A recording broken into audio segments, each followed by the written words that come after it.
answer is in fact going to be found in Sumer, ancient Sumer. Modern day Iraq, Tigris-Euphrates River, Zagros Mountains, the Fertile Crescent.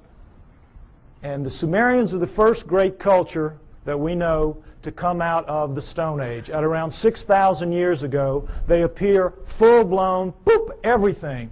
Over 100 of the first that we attribute to a high culture the Sumerians produced.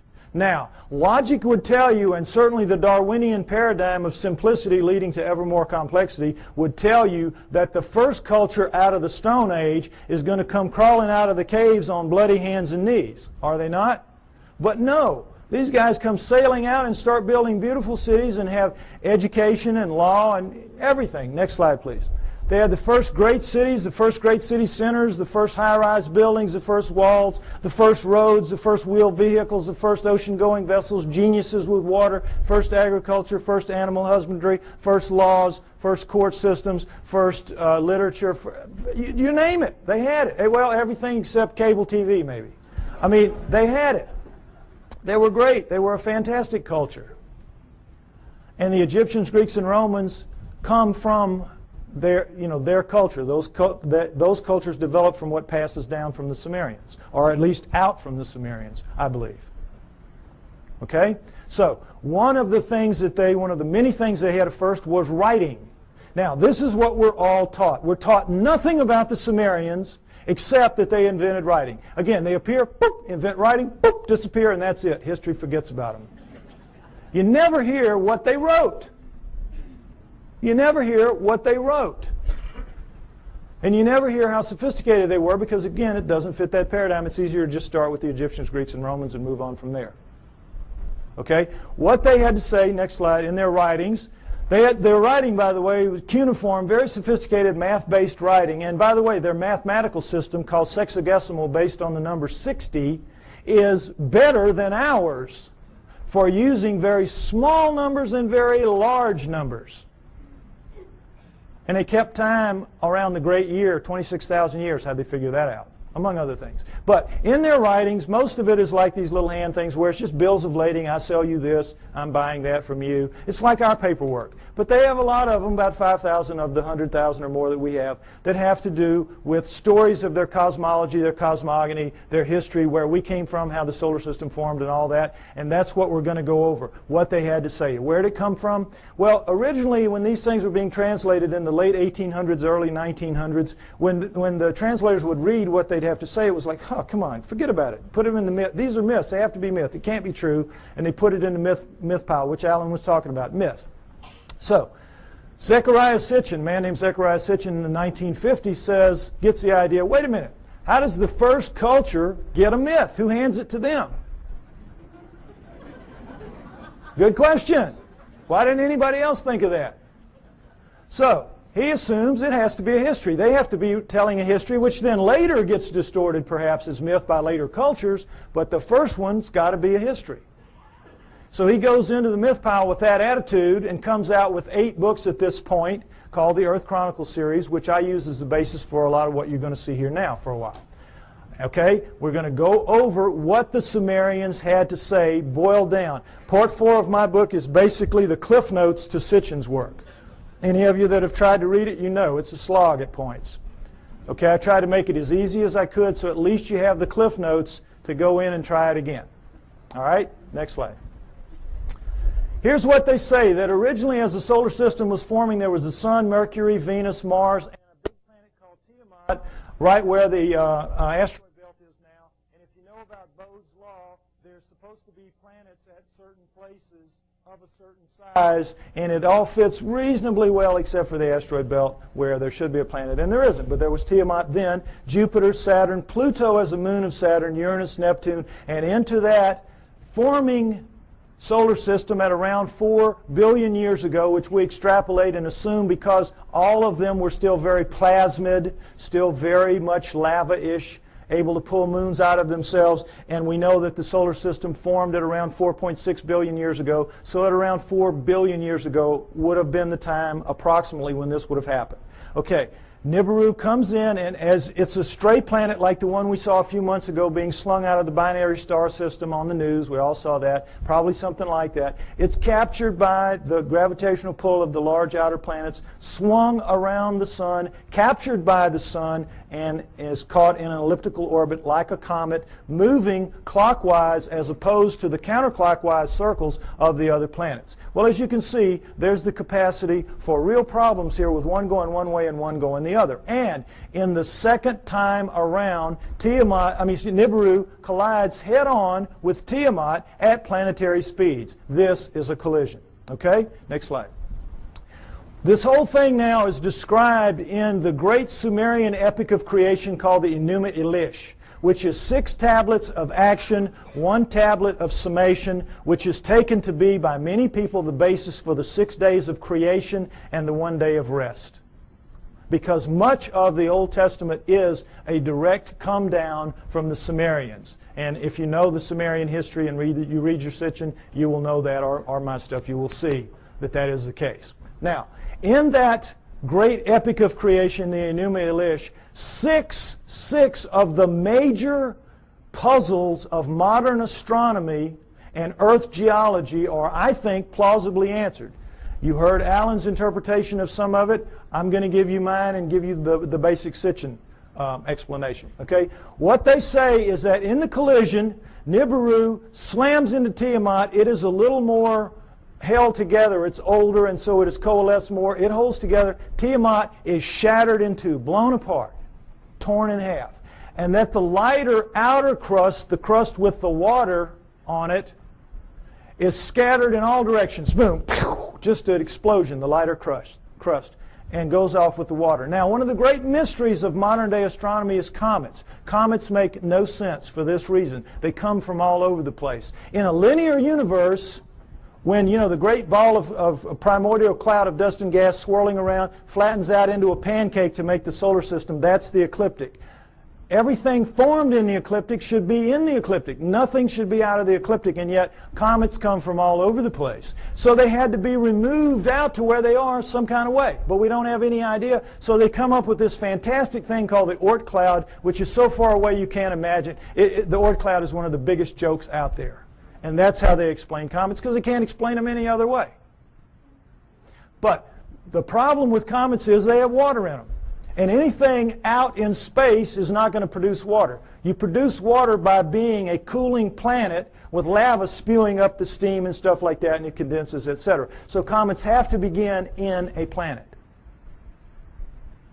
Now, this explains it, I think, plausibly well. Nothing that they will throw at you to explain comets will do it. All right, number 2, the other great mystery, the asteroid belt. What they say is that the inner viscous magma inside Tiamat in the collision was strung out, the bowels of the planet, the guts were ripped out and strung out and broke into little pieces.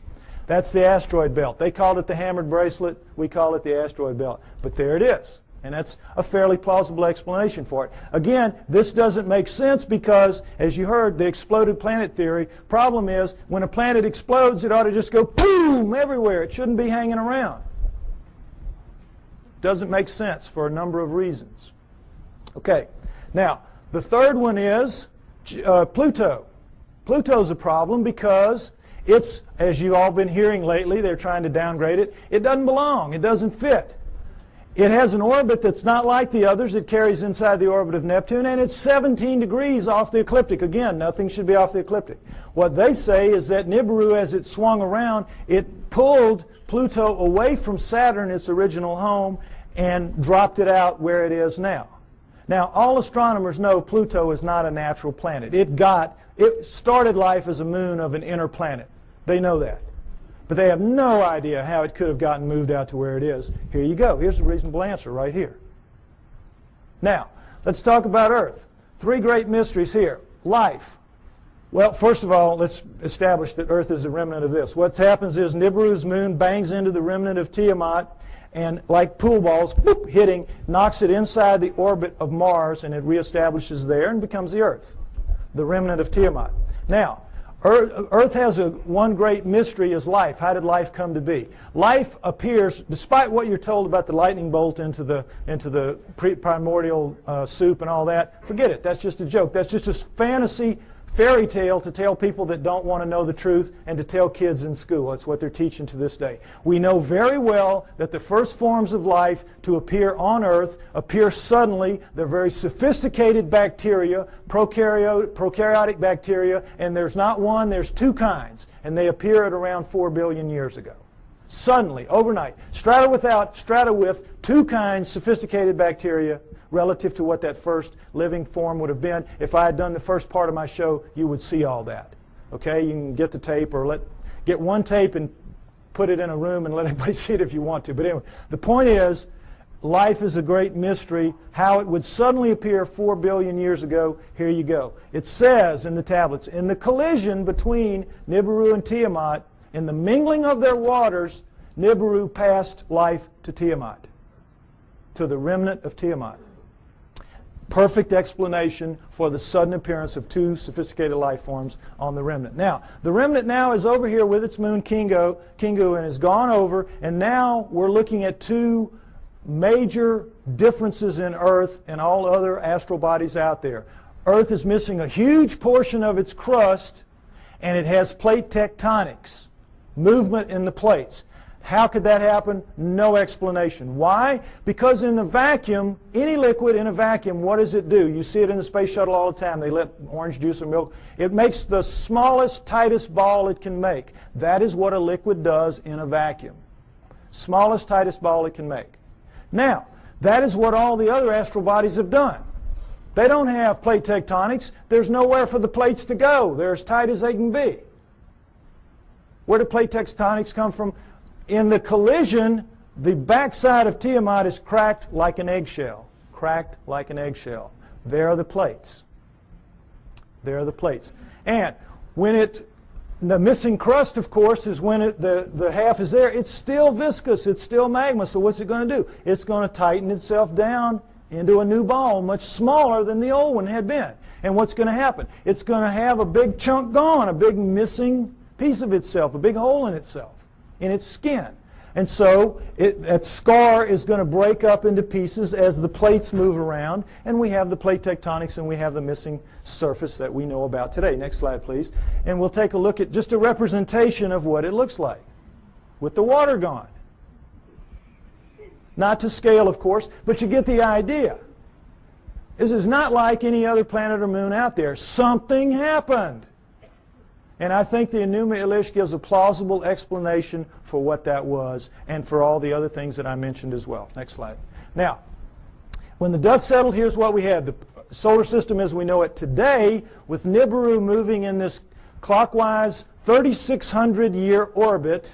And I say it passes outside the orbit of Mars, inside the inner edge of the asteroid belt.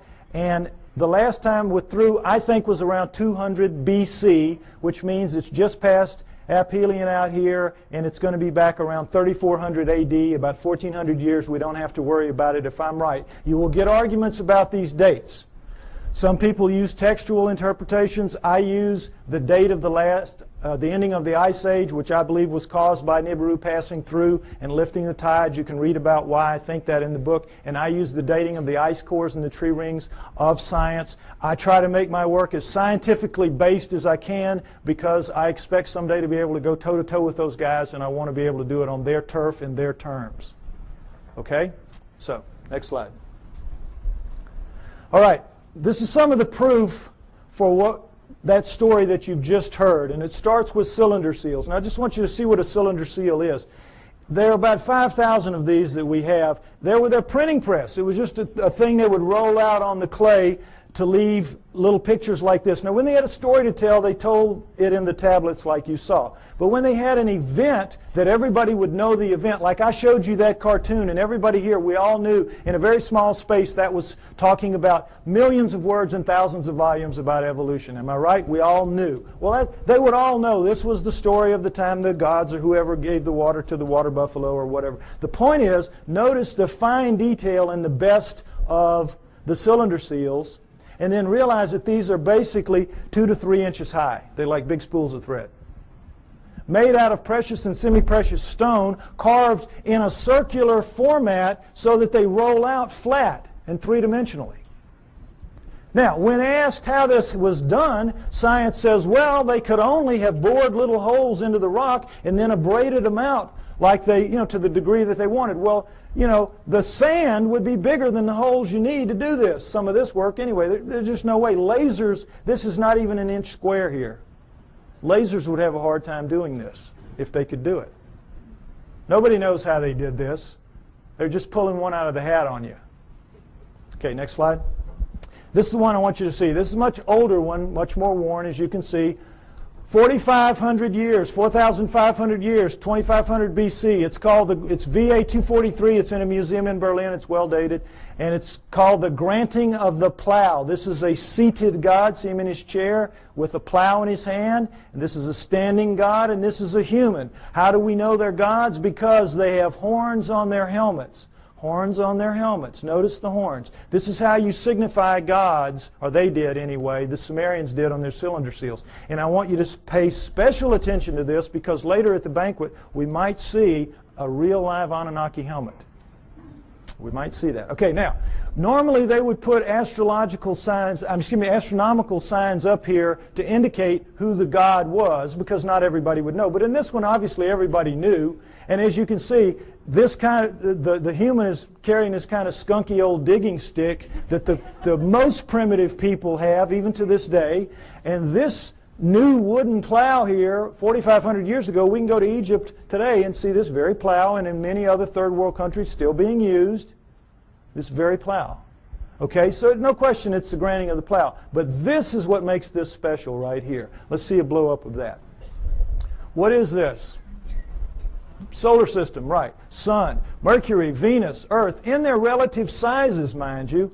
Earth, Moon, think how small that is. What grain of sand dug that out? Mars, and then, what should be here? This should be the asteroid belt. This is Nibiru, folks. Nibiru. Jupiter, Saturn, Pluto as a moon of Saturn, Uranus, Neptune. Notice that it's only a little bit bigger than Uranus, Neptune. It's about 3 times bigger than Earth. Nibiru is a good-sized planet. Good-sized planet, according to this. Okay? Now, again, what proof do we have of any of this? Let's take a look at this. All right, here's a look at the solar system that you don't get to very often. And did it occur to any of you that we were looking at a cylinder seal carved at 4,500 years ago that had Uranus in it that we only discovered in 1781 when our telescopes got good enough to see it? It had Neptune, when we discovered in 1846 when our telescopes got good enough to see it, and Pluto, which we discovered in 1930 when our mathematicians got good enough to tell our astronomers where to look for the thing because it was so small.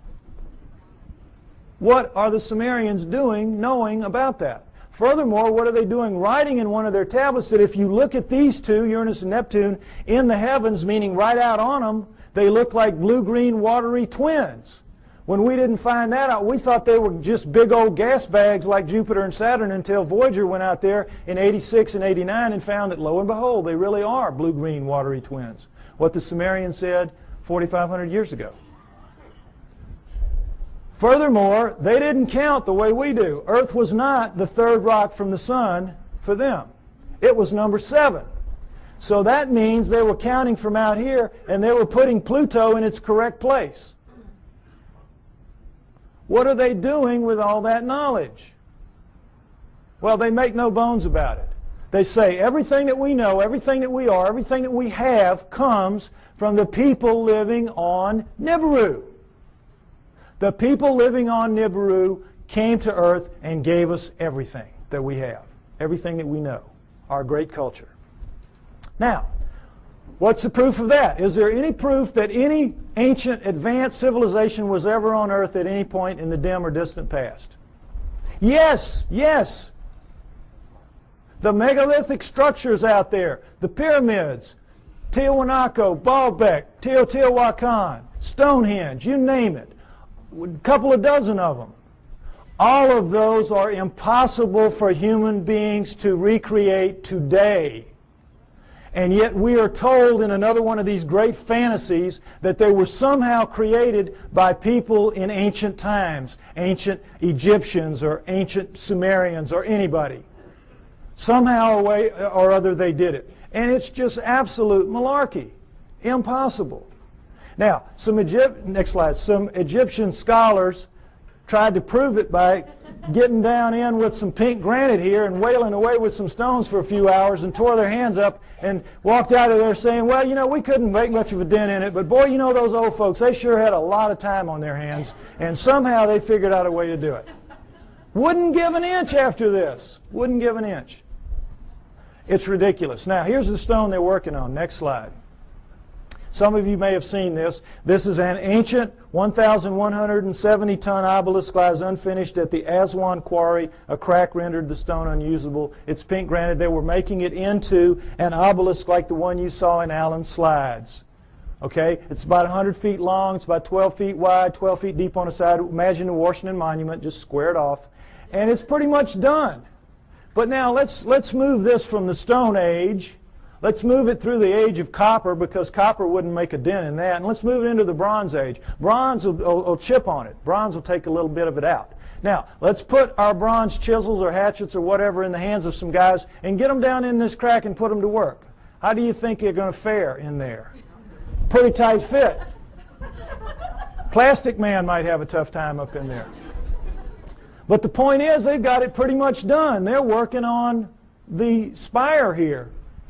When they break it, you know how it works. You press here, you get this. Well, look, does this look like somebody chipping away with a little hand? No. This looks like a belt sander taking pieces out the size of the chair you're sitting on.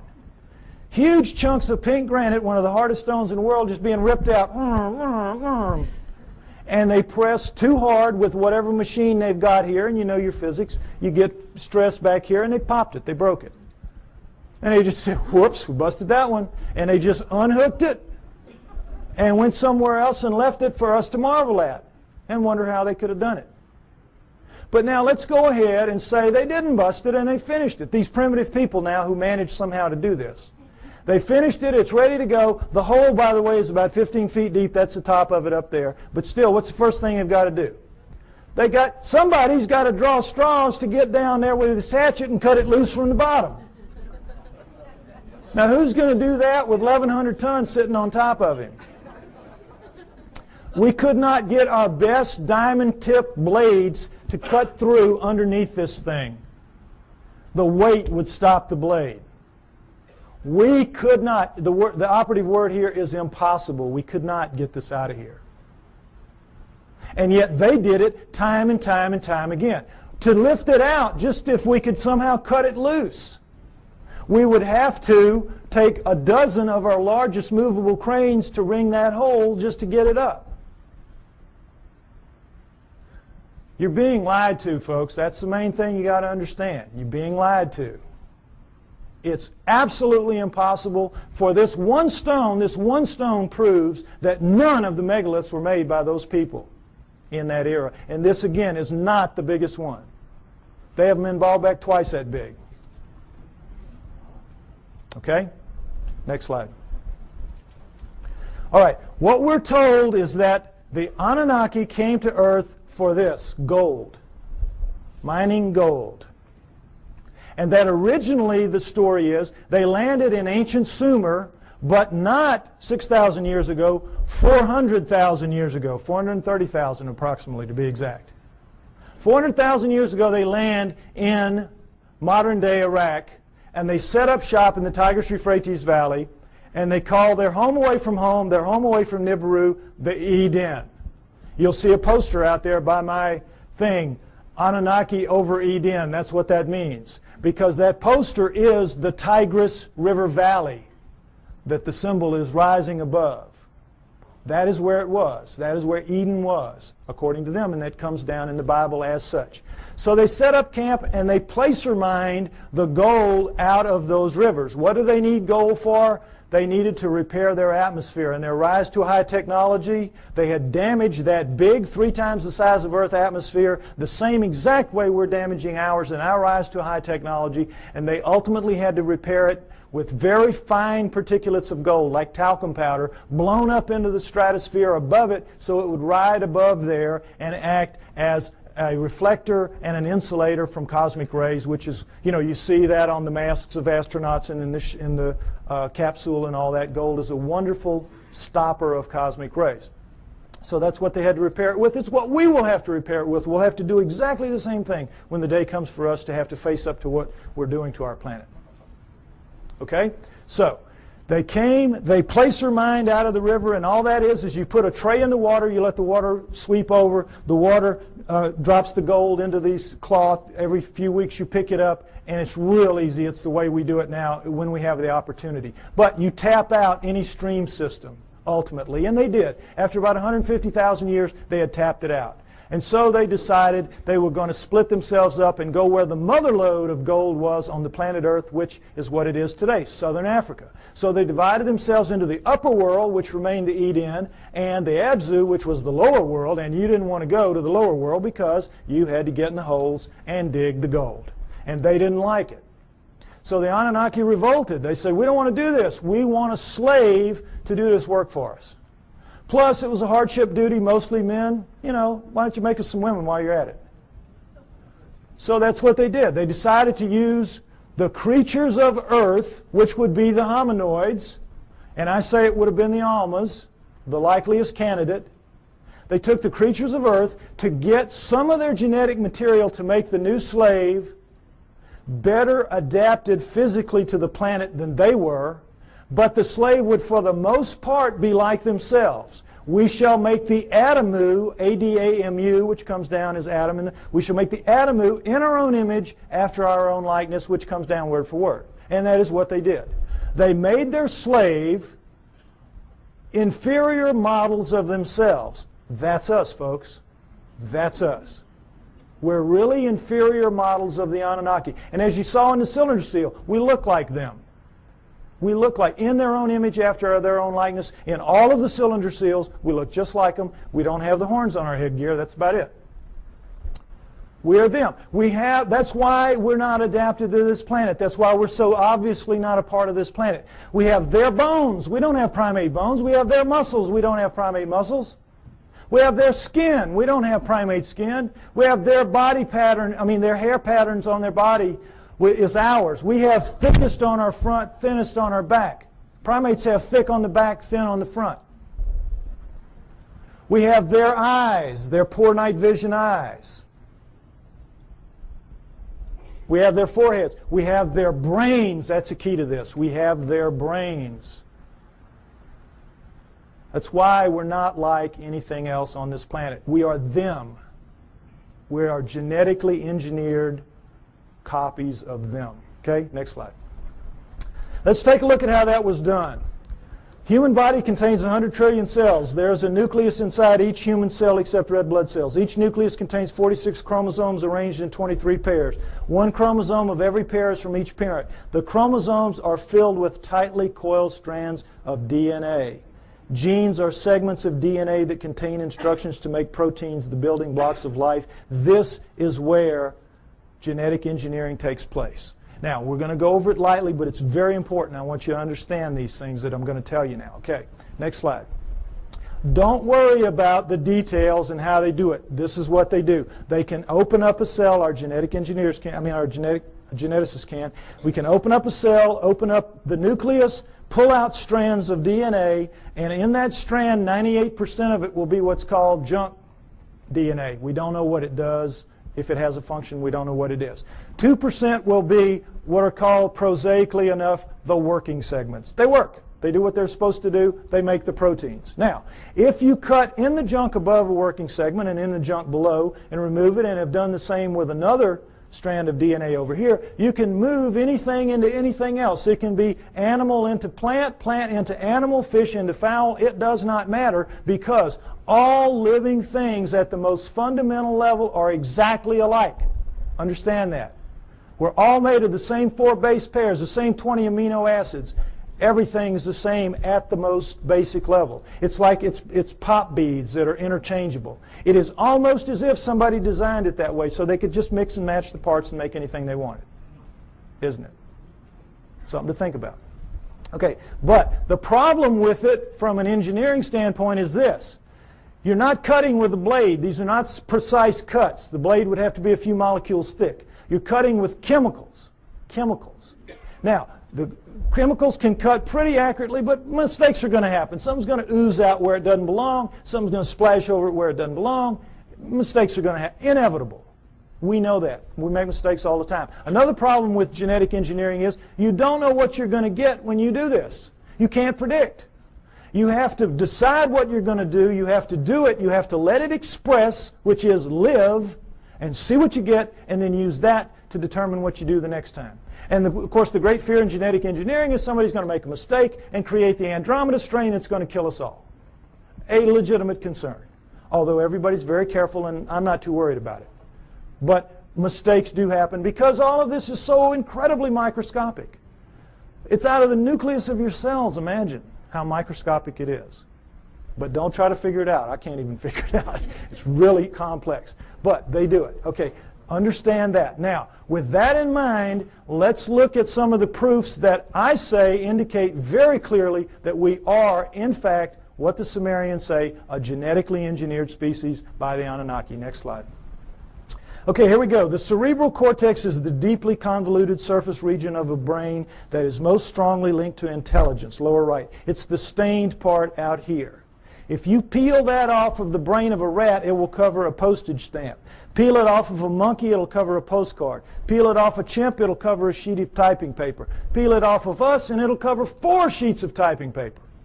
Now, you can see this is a transition. This is clearly a transformation.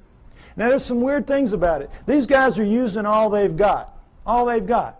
We're using 1/2 of one page in a very different way than they are using what they have. 1/2 of one page. How do we know? We all know. We use about 10% of our brains. We know that from the studies done with idiot savants. You know that. And we know there are thousands of miles of neural network in our heads not being used. We don't know why. We don't know why. I'll tell you why. We shall make the atom who's strong but not too strong, smart but not too smart. They sealed it off genetically at the 10% mark or wherever it is. We don't know exactly where it is. But wherever it is, they sealed us off. You don't want your slave to be anywhere near as smart as you. You, in fact, want your slave to be so decidedly inferior to you that you never have to worry about treating it like a slave. So they engineered us to be really clever to ourselves, but for them, we were smart enough to talk, take instructions, act with a little bit of ingenuity and self-reliance. They could turn things over to us and kind of let us take over and do it. They gave us just enough to be wonderful in our own eyes, but be pond scum relative to them. It's what they did. So, it's pretty clear in as much as that, and now understand with the idiot savants, for those of you that don't know the proof about this, idiot savants get some beam of light in the damage to the good 10. They get some beam of light and it will strike somewhere in the other 90%. You all saw Dustin Hoffman in Rain Man, remember? Well, they get it in math, they get it in music, they get it in sculpture, art, whatever, wherever it strikes. Now, if there's just one, we could say, well, that's a freak of nature. But we've had lots of them, lots of them. So we know that all of this is out there. It's in our heads. We just can't access it. We just can't use it. But if it wasn't in our heads, it wouldn't be in their heads. So we know that it happened. They have no idea how. Well, I say that the Anunnaki did it deliberately, and that makes sense to me. Next slide. Okay, mitochondrial DNA, late 1980s, you might remember this. In humans, over 99.99% of a cell's DNA is packed into the cell nucleus with a small amount occurring outside the nucleus in small structures called mitochondria. That's these babies right here. They're about 16,000 base pairs long. Now, when you have a mixing and a mating, the DNA in the nucleus mixes.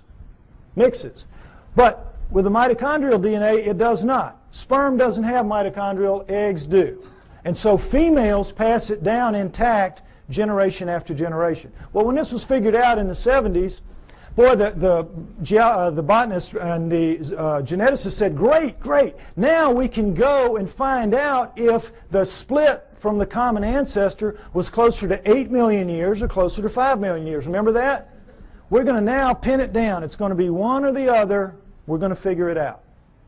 So they went out and they took the mitochondrial DNA of women all around the world, every race, every creed, every culture, every country, and they brought them back to the lab and they started working on them. And when the answers came in the late 1980s, it was not 8 million years ago.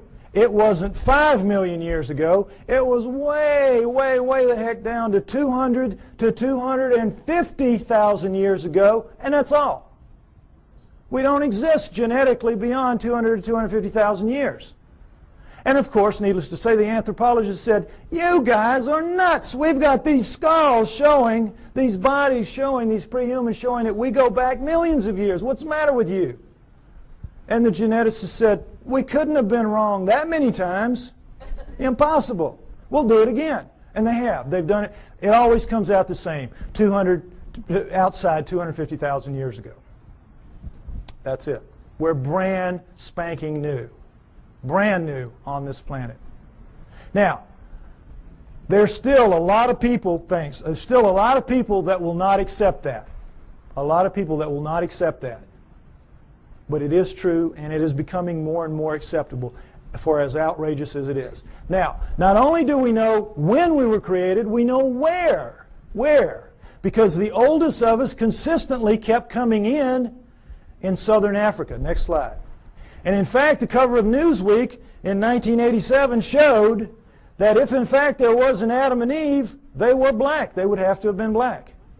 But of course they knew the flack they were going to catch in the South at least, so they made the blacks look as white as they could. This guy looks almost as white as OJ, doesn't he? But the point is, in trying to have it both ways, they caught it coming and going, because you can imagine the letters to the editor after this issue. But the point is, it tells the truth. The oldest of us do come from southern Africa, and we definitely are 200 to 250,000 years old. And guess what else? That is just what the Sumerians say about us. That the Anunnaki created us around 200 to 250,000 years ago in southern Africa to dig their gold. What a coincidence. What a coincidence. Okay, next slide. Okay, what happens when a creature is born in the wild severely screwed up physically? What happens to it?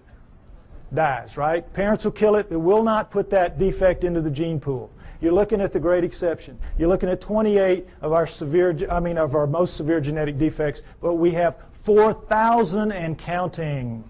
4,000 and counting. Now, we're only 200, 250,000 years old. We shouldn't have one. We've got 4,000 and counting. How did it happen? Cutting and splicing process mistakes. Cutting and splicing, oops, made a mistake. Cutting, splicing, oops, made a mistake. They don't care. They're making a slave. They're not going to fix the mistakes. What do they care if it's 1 in 100 dies from the problems? If it's 1 in 10, they don't care. They're making a mistake. They're making a slave.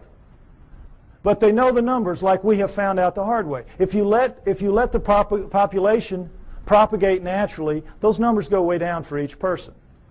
Right now, as we sit here, we average about 50 of the 4,000, each of us. And we have a mating with our mate. If we share any of those 50, then each of our offspring will have a 1 in 4 chance of expressing it.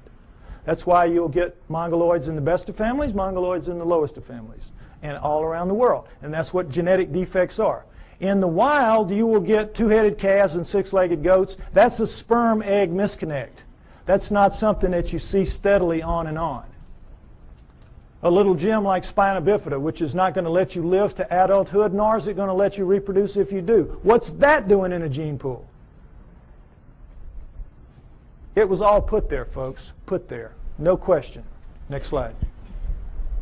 Okay, here we go with the chromosome match. It's kind of hard to see, comparison rather. Humans, chimpanzees, gorillas, and orangutans right here. And you see how similar they are. And as we know that between humans and chimpanzees, there's 99% similarity in the DNA and 98% with gorillas. And it's like, oh, well, then that we're just kissing cousins. That's as close as you can be. We're almost the same thing.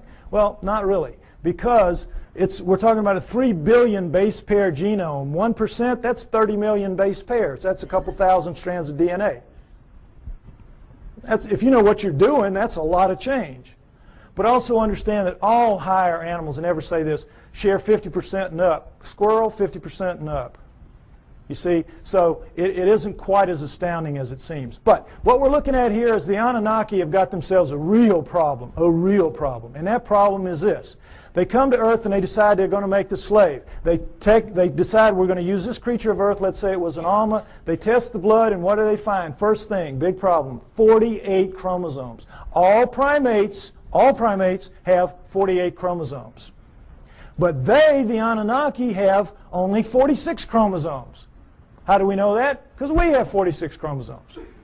We descend from primates, and yet somehow we lose 2 whole chromosomes. That's an awful lot of DNA. And somehow we're so much better than them. Well, they have 68 or something like that relative to them. But we don't. We have 46. So we know this was the result of the genetic engineering, and they had a problem. The Anunnaki did. What could they do?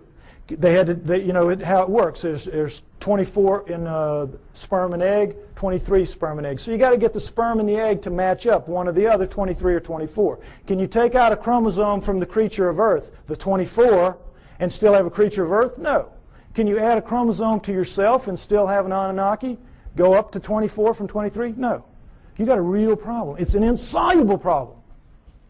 And you need that because you got to get the first hybrid to get in the game of the genetic engineering. You got to get something alive that is a blending of you two to begin to work on it. So what can you do? How can you solve that problem? There's only one way, and boy is it smart. You go in and you look and you compare the chromosomes and you find 2 that can be fused and will take up one space but maintain the integrity of all the chromosomal material. You find a spot where you can fuse 2 to make 1, and now you've got all the material but taken up one place, and now you're ready to rock and roll. You with me? All right, let's look at the number 2 chromosome close up. They just went to the second one. They just looked down the row and they said, okay, this will work. Orangutan, 2 and 3. Gorilla, 2 and 3. Chimp, 2 and 3. Human. Uh-oh. Fusion. How long do you think it would take Mother Nature to do this? There's no clearer proof that we're genetically engineered just like they say we are. Next slide. And so, I think it's fair to say that everything we know is wrong, at least about human origins, that we were given life by the gods with a small g through the equivalent of a test tube, and that we were the hair-covered hominoids, and that our humanity emerged from that. Now, this is where I normally end it, and they tell me I'm running out of time, so I want to get to the new thing that I want to share with you. Oh, no, where did I? Oh, here it is. Because this is really exciting to me. On the 12th of this month, which was just recently, I received an email from a person who wants to remain anonymous. And this is what he said to me. He is a geneticist, a full-blown geneticist. And he says, "Dear Mr. Pi, I agree with your conclusions and will give you a few hints, if you wish, as a DNA deep throat. First, look up the huge discontinuities between man and the various apes for whole mitochondrial DNA, genes for the Rh factor, and human Y chromosomes, among others. Regarding number 3, the chromosomes, I refer you to K.D. Smith's 1987 study titled Repeated DNA Sequences of the Human Y Chromosome. It says most human Y chromosome sequences so far examined do not have homologs, which are similar sequences, on the Y chromosomes of other primates. Human female DNA does look somewhat ape-like, but not the male Y. This means that if we are a crossbred hybrid species, as you contend, meaning me, the cross had to be between a female ape-like creature, a creature of the earth, as the Sumerians said, and a male person from elsewhere, as I also contend." He goes on to say, "What the evolutionists do is find certain genes which look very similar between man and ape, then they make a tree of descent while ignoring those huge impassable abysses of difference elsewhere. Also, by certain methods of DNA dating, one can tell that numerous genes have been recently added to the human genome.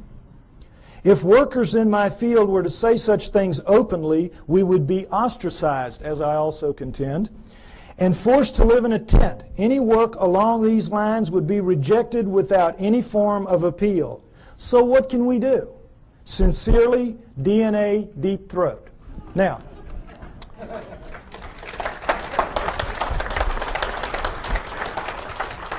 what this means, thank you, what this means is we win.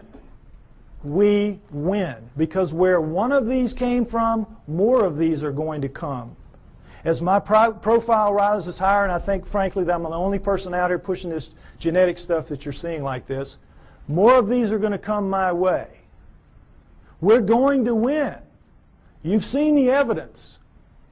Now, right now, we're getting our brains kicked out. We are getting our brains kicked out. That's why we're called the fringe.